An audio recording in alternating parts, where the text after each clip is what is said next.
Alright guys, welcome back to Formula 1 News. We have a brand new contender today for what many people are considering to be the single worst Formula 1 team name in the history of the sport. With Alfa Romeo Sauber no longer a thing, with Audi Sauber coming up in a couple of years' time, they've found another way to fill the void for the next couple of years in what might be the worst team name of all time. They might yet though get one-ups before the season begins, with AlphaTauri also working on something which could be spectacularly bad. Very much intrigued to your thoughts in the comments below. Hit the like button if you enjoy, subscribe if you're new as always. I greatly appreciate it. So currently, the worst team name I thought on the grid last year was Aston Martin, Aramco Cognizant Formula 1 team. Something like that anyway. It was an absolute mess. It didn't make much sense. But we see this increasingly in Formula 1 nowadays. You've got all the title sponsors. Didn't really used to be like this back in the day. For example, I found this article here on some of the oddest, the weirdest, and the wackiest team names written by Tom Belliam way back in 2010, where he goes through, Super Aguri, and other team names as follows. You guys can kind of follow on the left-hand side. The pictures are no longer available, unfortunately. But this is the kind of weird team names we used to have. Footwork, Token, stuff like this. Trojan, for example. So, but these no longer exist in large part. And also, they're not quite as bad as what we're about to see. So this today was unveiled, the official FIA Formula 1 entry list for 2024. Alfa Romeo said, Sauber said a couple of weeks ago now that their new branding would be unveiled here. So if you don't know about the whole situation with Sauber, it used to be BMW Sauber. They had some good team names back in the day. That's not been the case for some time. For the last couple of years, they've been Alfa Romeo Sauber as their title sponsor effectively, but Sauber still make the cars, and not particularly inspiring cars as it stands at the moment, but they've been effectively Alfa Romeo now for a good few years. However, Audi are buying the team effectively come 2026. Audi, I believe, confirmed yesterday that's still the plan. There were some rumours as to whether Audi were going to pull out before they even started. But no, Audi say, no, we're going ahead. We're going to make the engine. We're going to make the car. And we're going to be Audi Sauber, or just straight up Audi, from 2026 onwards. In the meantime, though, as soon as that was confirmed, Alfa Romeo were like, well, we don't really want to be around anymore because you guys are going to be Audi anyway. Clearly don't want us for the long term. So we're going to dip out of here. So that meant they needed other sponsors to come through, and they found some interesting sponsors. So, Red Bull, Oracle Red Bull Racing, as usual. Mercedes, AMG, Petronas Formula 1 team. It's a bit of a handful, but, a bit of a mouthful, bit of a handful, but it is what it is. I also don't like how some teams go Formula 1 with O&E. Some teams go Formula 1 with a 1. Some teams go F1, but whatever. I think they should standardize it. It is what it is. We get some nice clean ones as well. Scuderia Ferrari, McLaren Formula 1 team. Now it's Aston Martin, Aramco Formula 1 team, rather than it's just Aramco now, not Cognizant anymore in the title sponsor. BWT Alpine F1 team, Williams Racing, nice and clean. We'll get back to AlphaTauri, MoneyGram Haas F1 team, and then the jewel in the crown, Stake F1 team, Kick Sauber. What is even going on here? Where to begin? So in some ways, they're going back to just being called Sauber again, and I'm pretty sure most people will now just call them Sauber, but that's not technically their name. Now, we're going to, as I say, discuss this Scuderia AlphaTauri RB name in a second, because that's caused a fair bit of a controversy as well. But what's going on with this whole stake kick? What even are these people? Why are they the title sponsors? Let's just dive into it. So this is the article, the release that Alfa Romeo make today, explaining that going forwards, their current major partner Kick.com, the innovative community-driven streaming platform, has acquired the naming rights to the chassis of next year's car, which will be known as the Kick Sauber C44. The new name will be released in the forthcoming entry list, which of course it now is, and we have seen Stake F1 team Kick Sauber. They go on to talk about exactly why, what's going on. So if you guys aren't aware of exactly what's happening here, Stake are, with all intents and purposes, a gambling company, basically. And we find ourselves at an interesting point now in Formula 1, where it wasn't that long ago that Formula 1 was dominated by the tobacco giant. Marlboro, Camel, they were everywhere. I know people look back on those days rather fondly, but in recent times we've seen a lot of the crypto stuff has, the last few years, it's always how it goes, right, in Formula 1. When the sponsors in certain eras, money comes from, you can argue questionable sources, you can argue on the morality of these things, but, dollar bills are dollar bills at the end of the day. So we've seen a lot of crypto sponsors over the last few years. Very few of those remain. Some of them are staying around, but we've seen I guess FTX, weren't they sponsoring Mercedes or something at one point? And that obviously, didn't last particularly long or particularly well. There's a couple still around, but not that many. So Stake are basically an online casino in some respects, and they own a lot of stuff and they do a lot of business. One of the things they do is invest heavily into Kick.com. So Kick.com is a streaming platform intending to compete with Twitch.tv and also YouTube, basically, on the streaming services. Mixer came along a couple of years ago that Microsoft started. Facebook gaming is also kind of a thing, but nobody's really been able to get close to Twitch or YouTube for a long time. Kick are trying by spending big money, really, on actually using Twitch.tv's backends. They pay Amazon, I'm pretty sure, to use Twitch's backends. They probably pay 10x what Twitch pay for the same thing because they're owned by Amazon, but that's how they operate, and Kick spend a lot of money on streamers to basically pay them to come and stream on their platform instead. So it's a big push right now by Stake to push Kick.com because the business is synergistic in some ways. Stake, big online gambler casino, what a lot of the streamers do on Kick is gamble on their casinos. So you get this process by which they're investing in Kick, but also that's then bringing, customers to their business, as it were. So that's kind of what they're going for here. They're trying to take over the live stream space, and as part of that, they're spending big money everywhere, in addition to getting the naming rights for the chassis of the Sauber car, and also the title sponsor itself of the team. So Andrew Benton actually said of BBC here that he went to a meeting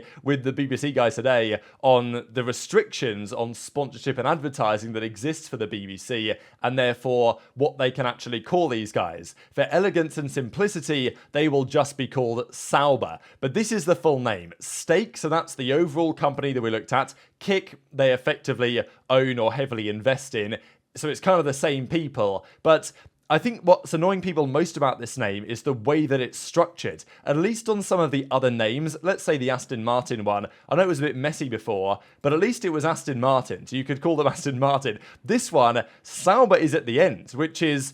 nothing else is like this, apart from maybe Racing Bulls, and we'll discuss them in a second. But every other team name, as you'd expect, either is just Ferrari, Scuderia Ferrari, but of course Scuderia is also kind of like, team in some ways. Racing, team, Scuderia, team, racing, team. It is what it is what you'd expect it to be. But on this case, it's Stake F1 team, kick is almost like a verb, right? It's almost like they're kicking Sauber. I don't understand what they were thinking here, really, and why it just has to be so ugly. It could be Sauber, Kick, Stake, Formula 1 team, or Sauber. I mean, it's bad. It's bad either way, but I just don't understand why it's Stake F1 team here, and it doesn't make any sense. You can almost write this with emojis, right? Like steak, because it sounds like a steak that you're going to have to eat. Just absolutely incredible stuff. I'm not sure you could really make a worse Formula 1 team name if you actually tried. Now, it's not going to be just for this year as well. This is going to be the new team name for 2024 and 2025. So this ain't going away. 26, of course, it's going to be probably just simply Audi Sauber Formula 1 team or something like that.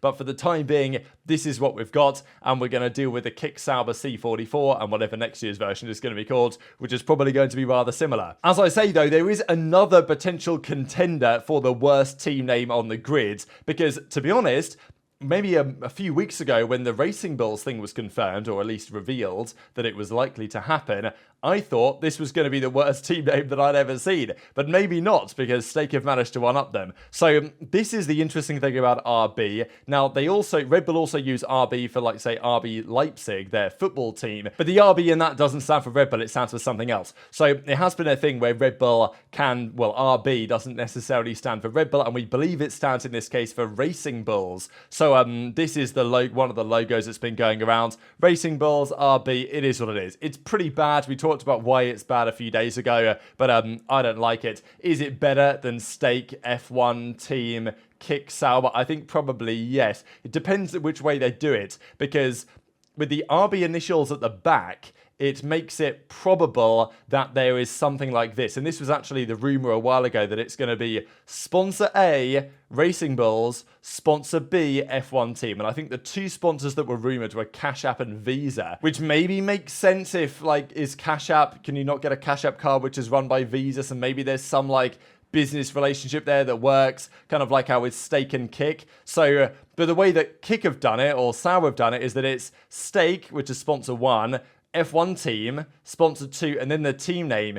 at least if Racing Bulls do it sponsor A, team name, sponsor B, and then it's his F1 team, at least it finishes in the way you'd expect, you know? If there's F1 team at the end, or if it's racing at the end or whatever, I get it. But when that comes in the middle, I just simply don't understand what they were thinking there, Sauber, to be honest. But who cares, I guess, at the end of the day? We're just going to call them Sauber. And I guess the drivers and everything are going to have to call them by their full team name. So we'll see what Racing Bulls do, because I thought, to be honest, they were going to reveal it here as well. I thought today we were also going to know what the, the new branding was going to be, but they're still listed as Scuderia AlphaTauri RB, so they're probably going to rebrand soon enough, but haven't done so quite yet. So the current guise remains for now, but I think basically all the sources are saying that, yeah, like it's not going to last forever. AlphaTauri is going to go, and there's going to be something else in its place, which is Racing Bulls something or other. But yeah, I think honestly, Racing Bulls and all the, I don't think it's good, but they might have got the heat taken off them to some degree by whatever Sauber have come up with on this particular occasion. We also wonder what you guys think about the driver contracts, because both Bottas and Zhou, their deals are up at the end of this year. What will they do? I mean, we know that Audi have been linked to Sainz. I think that probably might happen in 26. They've also been linked to getting some German driver, maybe a Mick Schumacher, back in the car. But it's interesting to think about what they might do, because of course Porsche, the current Formula 2 world champion, he just won it recently, but he's in the Sauber program. He expected a seat, probably. He hasn't got one. Maybe they'll put him in for Zhou next season. I think I'd keep Bottas on current form. I'm not sure they could do much better than that, but they've just been so lost the last couple of years. Like, they've been so absent, you know what I mean? Invisible, really, is especially the last half of this season. Alfa Romeo, Sauber, whatever we're going to call them going forwards, were basically a non-factor at all times. They were only good at the start of 2022 because they had a car that was actually on the weight limit. Since then, it's been a shambles, to be honest. Few other things to mention for you guys. Race fans have come up with their 14th and 13th best drivers. We've got Sonoda in 14th place. So it was, I think, a Lawson in 16th, and then 15th went to Zhou Guanyu, I believe. So Sonoda 14th, which is, I think he had a very good season, to be honest, his best season so far.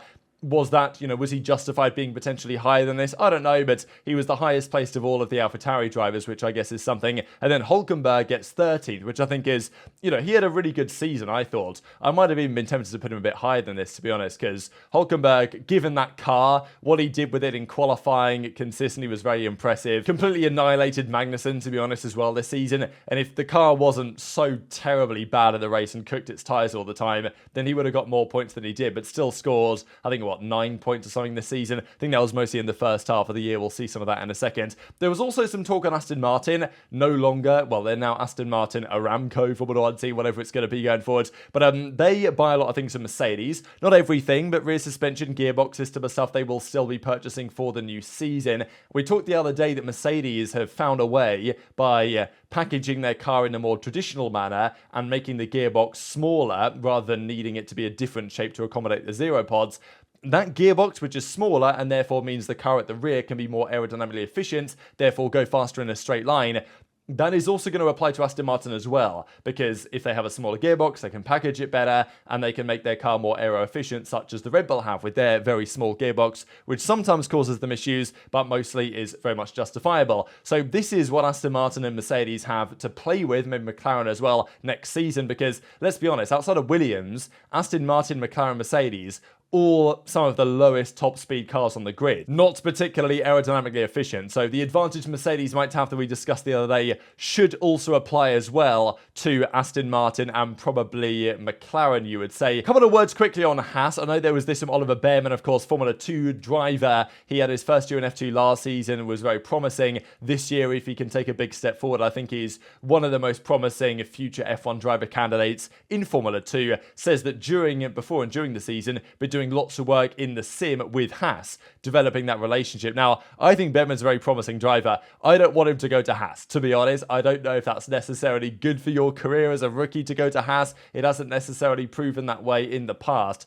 But then again, as a Ferrari junior driver, Alfa Romeo Sauber, as they were, Ferrari-powered team. And that will remain the case for the next couple of years at Sauber before they become Audi Sauber and get the Audi engine. But in 2026, the only team on the grid grid that's going to be Ferrari powered, apart from Ferrari, at least as we currently understand, will be Haas. So what are your options, right? Are you forced to go to Haas if you're a Ferrari junior and you want to try and make it work, kind of like what Mick Schumacher did? Maybe that's the case. I'm not sure it's the best for Behrman, but I guess any seat is kind of better than no seat because at least you can prove your worth to some extent. But I'm just not sure that Haas setup is really designed for rookies to come through and prosper, and they've now just given up on that. It seems over the last couple of years, and signed Hülkenberg and Magnussen as their driver, at least for the upcoming season. Mick Schumacher as well, of course, who was in that Haas program, says that he's keeping a very close eye and ties on Formula One. Hopefully he'll be able to prove that he still deserves a chance. Of course, he had, well, I believe he's driving for Alpine, isn't he, in WC this upcoming year. Took a year out, Mercedes test driver.